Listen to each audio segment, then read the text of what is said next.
Hello दोस्तों, हम आशा करते हैं कि आप लोग अच्छे होंगे और मन लगा के पढ़ाई लिखाई कर रहे होंगे। आइए एक बार फिर से विद्या वे यूट्यूब चैनल पर तहे दिल से आप लोग का स्वागत है। चलिए, हम लोग पिछले वीडियो में हम देखे थे कि त्रिकोणमिति कहते किसका है, उसका परिचय और उसका उद्देश्य क्या था, उसका उपयोग कहाँ कहाँ कर सकते हैं। आ जाइए थोड़ा सा हम त्रिभुज के बारे में सबसे पहले जानते हैं। एकदम एक बेसिक से पढ़िए, मन लगा के पढ़ते रहिए। यहाँ देखिए, कहते हैं त्रिभुज ट्रायंगल कहते किसको है? तीन रेखाओं से घिरे हुए बंद आकृति को त्रिभुज कहते हैं।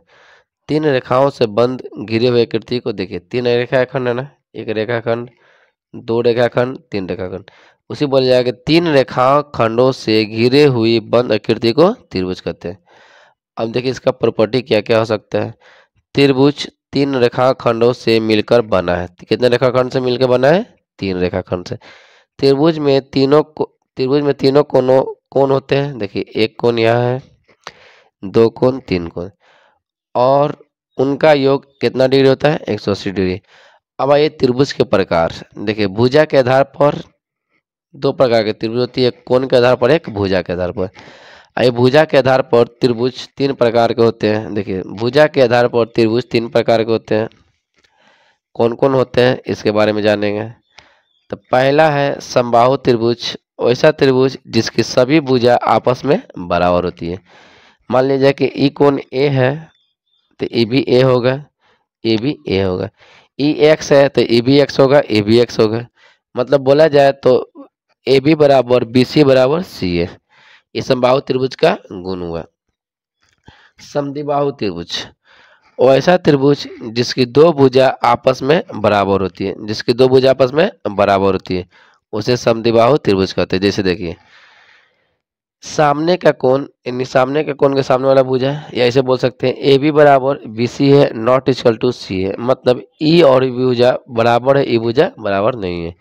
ई एक्स है तो ई भी एक्स होगा, लेकिन ई नहीं होगा काहे कि बराबर नहीं है। अब ये विषमबाहु त्रिभुज, वैसा त्रिभुज जिसकी कोई भी भुजा आपस में बराबर नहीं होते। देखिए, देखने से ही पता चलता है कि कोई भुजा आपस में बराबर नहीं है। A B not equal to B C not equal to C है। अब आइए हम लोग किसके बारे में जानेंगे? भुजा के बारे में सीख गए। अब किसके बारे में जानेंगे? कोण के बारे में, कि त्रिभुज के कोण के आधार पर कैसे कैसे बांटा गया है। बना रहिए, सीखते रहिएगा। अच्छा लगे तो लाइक और सब्सक्राइब करना ना भूलिएगा। अब आइए हम लोग सीखते हैं कि कोण के आधार पर त्रिभुज को देखिए। कोण के आधार पर त्रिभुज तीन प्रकार के होते हैं। पहला न्यून कोण त्रिभुज, वैसा त्रिभुज जिसका प्रत्येक कोण 90 डिग्री से छोटा हो, मतलब बड़ा नहीं हो, देखिए छोटा हो सकता है, 90 से छोटा, 0 से बड़ा और 90 से छोटा हो। लिख सकते हैं 0 से बड़ा और 90 से छोटा।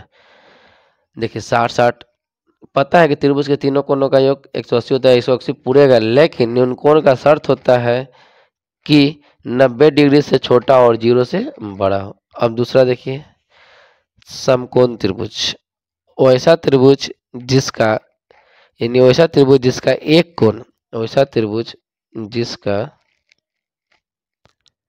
जिसका एक कोण 90 डिग्री का होता है, कि एक कोण 90 डिग्री का होता है, उसे समकोण त्रिभुज कहते हैं। अब देखिए तीसरा आता है अधिक कोण त्रिभुज, वैसा त्रिभुज जिसका एक कोण 90 डिग्री से अधिक हो और 180 डिग्री से कम हो। देखिए, एक कोई कोण हो जो 90 डिग्री से बड़ा हो और 180 डिग्री से छोटा हो, उसे कहते हैं अधिक कोण। अब देखिए एक लास्ट है जिसका नाम है आयत।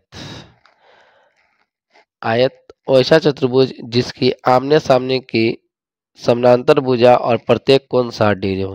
देखिए ये है आयत, इसके आमने सामने का भुजा बराबर होती है, अब प्रत्येक कोण 90 डिग्री होता है। इससे बोला जाए कि आयत का चारों कोनों का योग 360 डिग्री होता है। आयत के चारों कोनों का योग 360 डिग्री होता है। अच्छा लगे तो लाइक और सब्सक्राइब करना ना भूलें, और साथ में दोस्तों के साथ शेयर करना भी ना भूलें। अच्छे से मन लगा के पढ़ते रहिए। जय हिंद।